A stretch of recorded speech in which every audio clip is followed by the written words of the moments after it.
সুপ্রিয় শিক্ষার্থীরা, উচ্চতর গণিতের 8.3 এই অঙ্কগুলো তোমাদের খুব বেশি প্যারা। তো আমি আজকে তোমাদেরকে একটু ডিটেলস বিস্তারিতভাবে শেখানোর চেষ্টা করতেছি, যাদের করে তোমরা একটা অঙ্ক শিখলেই মোটামুটি তোমরা এটাকে কভার করতে পারো। যাই হোক, আমরা শুরু করি। এই অঙ্কগুলো শেখার আগে সবার আগে তোমাকে নির্ধারণ করতে হবে যে এই যে 17 পাই বা 18 এগুলোকে কিভাবে ভাঙানো যায়। তোমাকে জানতে হবে যে এখানে কত ডিগ্রি আছে। তো এখানে দেখো 70 ইন্টু পায়ের মান সবসময় ডিগ্রিতে হচ্ছে 180 ডিগ্রি। তাহলে এখানে আমাদের কত হচ্ছে 80। আমরা এটা দিয়ে যদি কাটি, এখানে 10 থাকতেছে 170। সবসময় এগুলো চতুর্ভাগ অর্থাৎ কোয়াড্রেন্ট ভ্যালুতে নিয়ে আসতেই হবে। এগুলোকে তোমাকে চতুর্ভাগে নিয়ে আসতেই হবে। আমরা শুধুমাত্র আগে এইটা নিয়ে কাজ করি যে এইটাকে আমরা কি কি করতে পারি, চতুর্ভাগে আমরা কিভাবে ফেলবো। তো আমাদের ধরো সাইন স্কয়ার 170 ডিগ্রি, এইটা এখান থেকে আমার টোটাল ক্যালকুলেশনটা এটা। তো এখানে চতুর্ভাগে নিয়ে আসতে গেলে তোমার কি কি লাগবে, তোমার কিন্তু এটাই হইতে হবে। তো আমরা এটা লিখবো না, জাস্ট এটা নিজের জন্য, এই নিজের জন্য জিনিসটাকে আলট্রাসোনোগ্রাম বলা হয়। এই আলট্রাসোনোগ্রামের ব্যাপারটাকে তোমাকে এইভাবে মেজার করতে হবে। তুমি যদি এই জিনিসটাকে বুঝতে পারো, সবগুলোকেই বুঝতে পারো। এখন তোমার যখন স্কয়ার থাকবে, এগুলোর উপর স্কয়ার থাকবে, তোমাকে কোনটা পজিটিভ হবে না কোনটা নেগেটিভ হবে, কোন চতুর্ভাগে গেলে নেগেটিভ হবে, এগুলো চিন্তা করার কোনো দরকার নেই। যেহেতু স্কয়ার আছে, প্রত্যেকটার উপর স্কয়ার আছে, সুতরাং আমি ধরে নেব এগুলো সব প্লাস। ওকে, তাহলে 170 ডিগ্রিটাকে আমি কিভাবে ভাবতে পারি?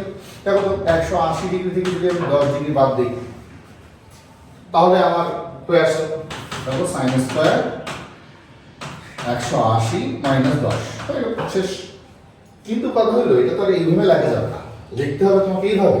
তাহলে 180 ডিগ্রি মানে 180 ডিগ্রি মানে হচ্ছে 180 ডিগ্রি মানে হচ্ছে পাই। ঠিক আছে, আমি পাইটা এভাবে লিখি, আবার মাঝে মাঝে এভাবে লিখি, একটা ধরে লিখবো তো, ঠিক আছে, পাই। কিন্তু 10 ডিগ্রি করলে কি হবে? তাহলে 10 ডিগ্রি করলে আমি কিভাবে লিখবো?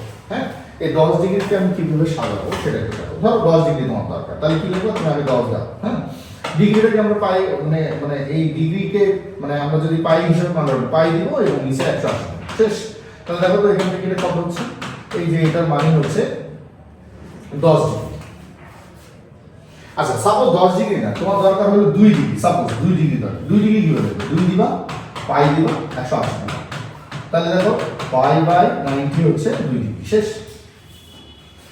এখন যদি কোনো কারণে ধরো তোমার 11.5 দরকার সাপোজ, তাহলে এটা কি কিভাবে করা যাবে? আগে 11.5 দেখো, পাই দাও 180 দাও। এটাকে যদি তুমি তুলে দিতে চাও, তাহলে এখানে কি হচ্ছে দেখো, এটাকে যদি আমরা নরমালি তুলে দিতে চাই, এটাকে আমরা তুলে দিতে চাই 1, এটা 0, তাহলে এখানে কত হচ্ছে 115 পাই বাই এখানে কত হচ্ছে এটাকে ছোট করে নিয়ে স্মল সাইজ করব। মানে আমি আসলে জিনিসটাকে বুঝাতে চাচ্ছি এরকম। তাহলে আমি এখান থেকে কি লিখতে পারি? সাইন স্কয়ার পাই মাইনাস আমরা 10 ডিগ্রির জন্য যদি কত লিখলাম, এই যে পাই সরি এখানে 10 পাই বাই 180, এটা দিয়ে দেখে কাটো, তাহলে বাই 18, তাহলে পাই বাই 18।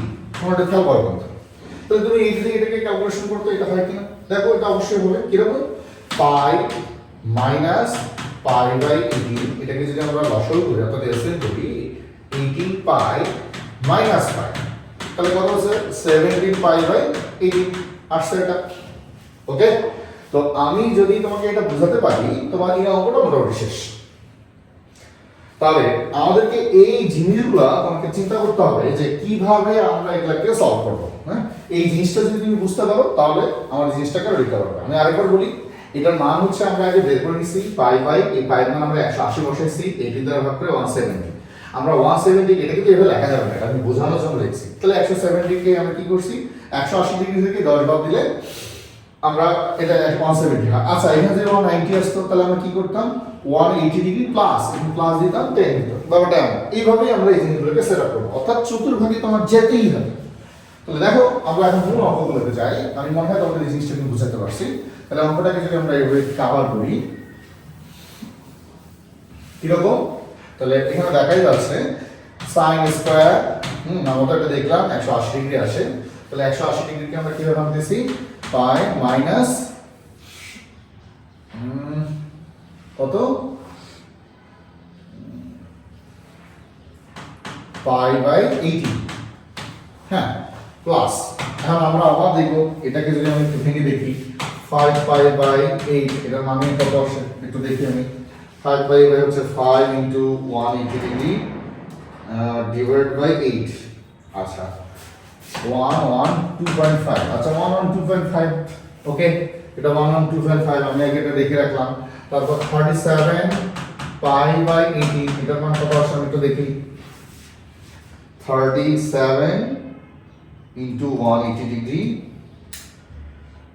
divided by 18, এটা হলো 370, ওকে আচ্ছা 3π/18 এটার মানে কত 3 into 180 degree divided by কত 8,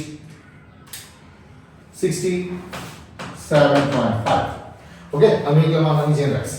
ওকে তো এখন আমি শুরু করব। আচ্ছা এইটাকে আমি ভ্যালুতে মানে কোয়াড্রাটিকে আমরা ভাঙবো, যেহেতু দেখো 67 আছে এখানে 125 আছে, তাহলে আমি যদি দেখো তো 90 ডিগ্রি থেকে, ঠিক আছে 90 ডিগ্রি থেকে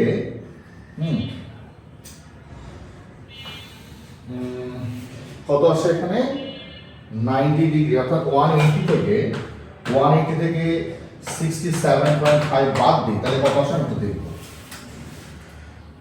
180 মাইনাস 67.5, আচ্ছা দেখো 112.5, তারপর আমি চতুর্ভাগে ফেলে ফেলছি।